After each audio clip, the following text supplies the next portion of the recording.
Muchos conocen las parábolas de Jesús, pero pocos comprenden lo que realmente quiso decir. El buen samaritano.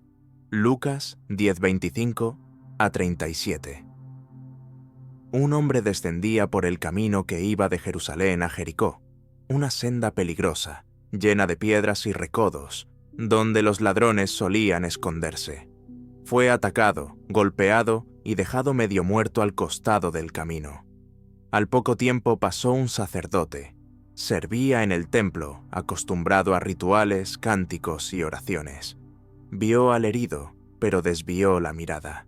Quizá pensó, no debo tocarlo, podría impurificarme. Y siguió su camino. Después vino un levita, otro hombre religioso, respetado, que conocía la ley al detalle. También lo vio, y al igual que el primero, pasó al otro lado del camino. Entonces apareció un tercer viajero, un samaritano. En aquel tiempo, los judíos y los samaritanos se despreciaban profundamente. No se hablaban, no se ayudaban, no compartían nada. Aún así, fue el único que se detuvo. Se acercó, curó sus heridas con aceite y vino, lo subió a su propio animal y lo llevó a una posada. Pagó los gastos y prometió regresar si hiciera falta más dinero. El público que escuchaba a Jesús quedó mudo. En aquella historia, el héroe era el enemigo, y los religiosos, el sacerdote y el levita, fueron los que fallaron en mostrar amor. Jesús volteó los papeles. Mostró que el verdadero prójimo no es quien se parece a nosotros, sino quien actúa con compasión, incluso sin deber hacerlo. Expuso la hipocresía de una fe que habla de amor, pero ignora el sufrimiento. El buen samaritano no trata sobre ser amable, sino sobre quitar la máscara de una religión vacía de empatía. De nada sirve conocer la palabra si no lleva a actuar con misericordia. La fe que no se mueve por el otro es solo orgullo vestido de santidad. Un hombre tenía 2 hijos. Un día, el menor pidió su parte de la herencia, algo impensable en aquella cultura. Pedirla en vida era decir, quiero tus bienes, pero ya no te quiero a ti. El padre, sin oponerse, repartió lo suyo. El hijo tomó su parte y se marchó lejos buscando libertad. Allí vivió intensamente, fiestas, placeres, derroche, hasta que el dinero se terminó.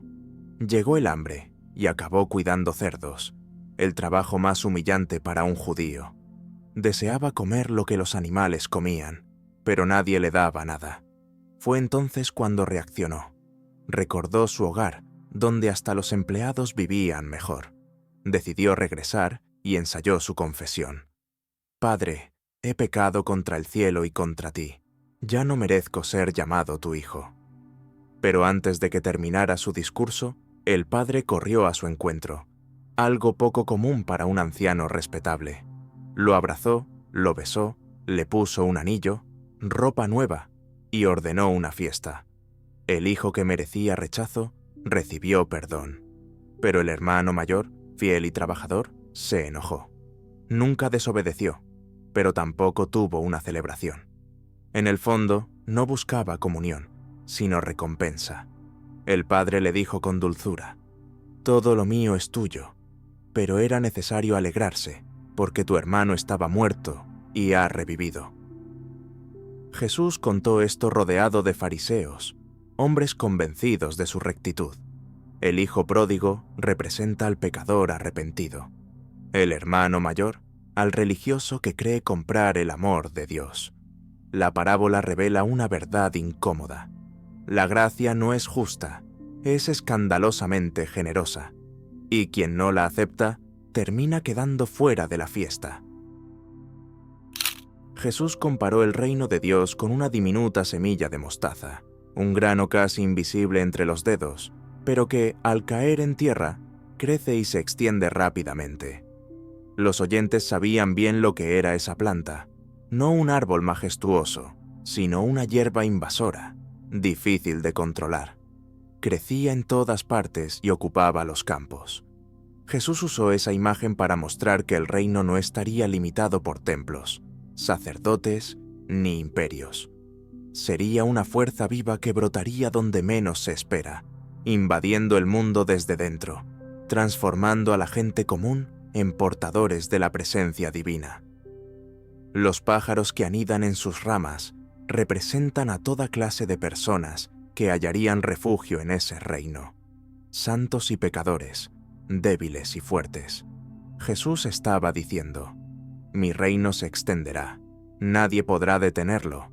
El reino de Dios no crece en estructuras, crece en corazones rendidos, y aunque intenten cortarlo, vuelve a brotar, porque fue plantado por la mano misma del Creador. Un hombre se preparaba para un largo viaje. Antes de irse, confió toda su fortuna a 3 siervos. A uno le dio 5 talentos, a otro 2 y al último 1.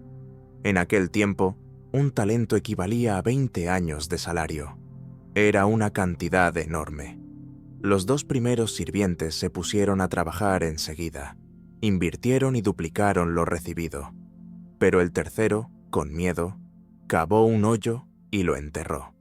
Cuando el Señor regresó, los 2 primeros presentaron ganancias y fueron alabados.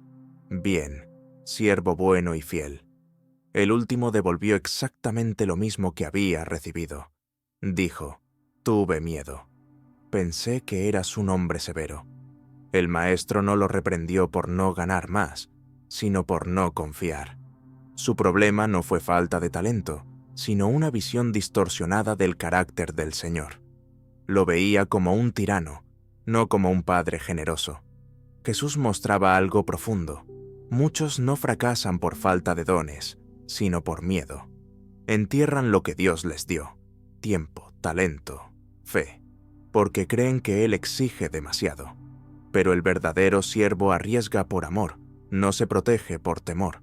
Dios no pide perfección, pide valentía. Quien vive solo guardando lo que tiene, descubre un día que el miedo fue el mayor desperdicio de la fe. Jesús relató la historia de un hombre riquísimo que vestía con lujo y banqueteaba cada día. Frente a su puerta yacía Lázaro, un mendigo cubierto de llagas, que soñaba con las sobras de su mesa. Pero nadie lo miraba. Ambos murieron.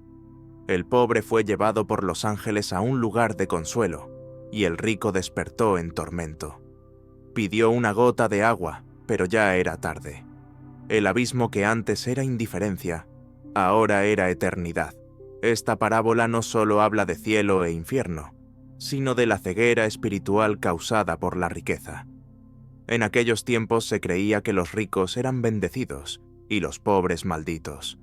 Jesús destruyó esa idea.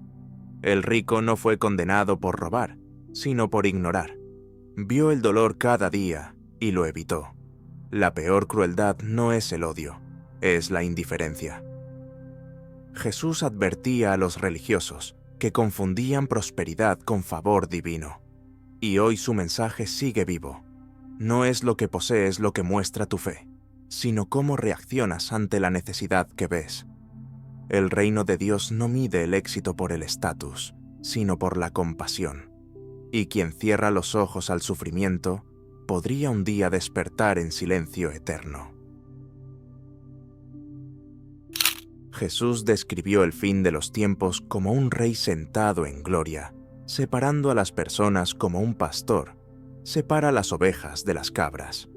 A la derecha colocó a las ovejas. Tuve hambre y me disteis de comer. Tuve sed y me disteis de beber. Estuve preso y me visitasteis. Sorprendidos preguntaron: Señor, ¿cuándo hicimos eso? Y él respondió: cada vez que ayudasteis a uno de los más pequeños, lo hicisteis por mí. Luego miró a los de la izquierda. Tuve hambre y no me disteis de comer. Tuve sed y no me ayudasteis. Ellos también se sorprendieron. ¿Cuándo te vimos y no te servimos?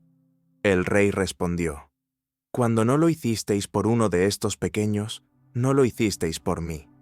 Jesús no mencionó doctrinas ni templos. El criterio fue la compasión activa. No se trata de obras que salvan, sino de una fe que actúa. Muchos dicen creer, pero el amor no se demuestra con palabras, sino con gestos. La diferencia entre oveja y cabra no está en el discurso, sino en la práctica. Un hombre salió temprano al amanecer para contratar obreros para su viña. Acordó pagarles 1 denario por día, el salario justo. Unas horas después, volvió a salir y contrató a más. Al mediodía hizo lo mismo, y ya cerca del anochecer encontró a otros sin trabajo, y también los llamó. Cuando terminó la jornada, ordenó pagar a todos, comenzando por los últimos, y para sorpresa de todos, recibieron la misma paga que los primeros. Los que habían trabajado todo el día protestaron indignados. «Esto es injusto. Hemos trabajado más y recibimos lo mismo». Pero el dueño respondió con calma: «No os hago daño, les pagué lo acordado. Si quiero ser generoso con los últimos, ¿por qué te molesta?». Esta parábola rompe la lógica humana del mérito y revela la naturaleza de la gracia. No se calcula, no se mide. En el reino de Dios, nadie recibe más por haber servido más tiempo. No hay veteranos con mayor recompensa, solo hijos amados, sostenidos por la misma bondad. Jesús contó esto para confrontar a los que se creían dueños de la fe, a los que miraban con desprecio a los nuevos convertidos o a quienes llegaron al final. Porque en el reino, la gracia no es justa, es generosa, y quien intenta medirla termina perdiendo su corazón. 2 hombres subieron al templo para orar. Uno era fariseo, un líder religioso admirado, conocido por ayunar, diezmar y cumplir cada ley. El otro era cobrador de impuestos, considerado un traidor, un corrupto, un impuro. El fariseo se puso en un lugar visible y oró consigo mismo: «Señor, gracias porque no soy como los demás hombres, ladrones, adúlteros o injustos, ni como ese recaudador de impuestos». Mientras tanto, el publicano se mantenía a distancia, sin atreverse a levantar el rostro. Con la mano en el pecho, decía: «Dios, ten compasión de mí, pecador». Cuando Jesús terminó, todos esperaban que el fariseo fuera el ejemplo, pero él dijo: «Este hombre, el cobrador, volvió a casa justificado. El otro no». El escándalo fue total. El religioso de apariencia perfecta salió vacío, y el pecador arrepentido fue perdonado. Jesús desenmascaraba un veneno aún vivo: la autosuficiencia espiritual. El que se cree justo no busca gracia, solo reconocimiento. Pero el quebrantado encuentra lo que el orgulloso nunca verá: misericordia. No importa cuánto oremos ni cuánto sirvamos, sino cuánto dependemos de Dios.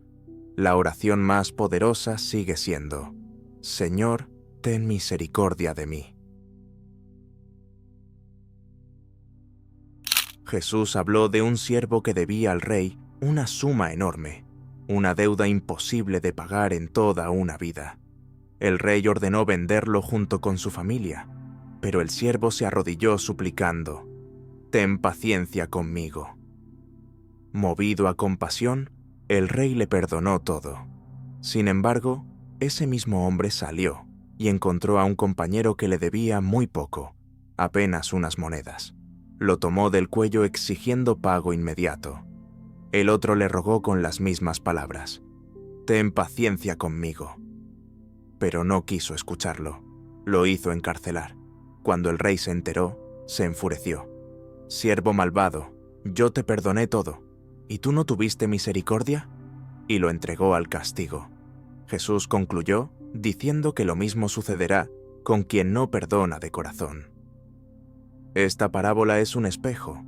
El perdón que no transforma revela que la gracia nunca fue comprendida. Quien ha recibido misericordia y aún guarda rencor, demuestra que solo quiso alivio, no cambio. Dios no perdona para que sigamos igual, sino para que aprendamos a perdonar.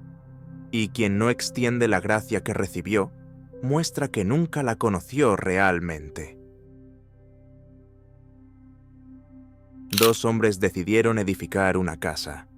Uno cavó profundo y puso cimientos sobre roca. El otro construyó directamente sobre arena.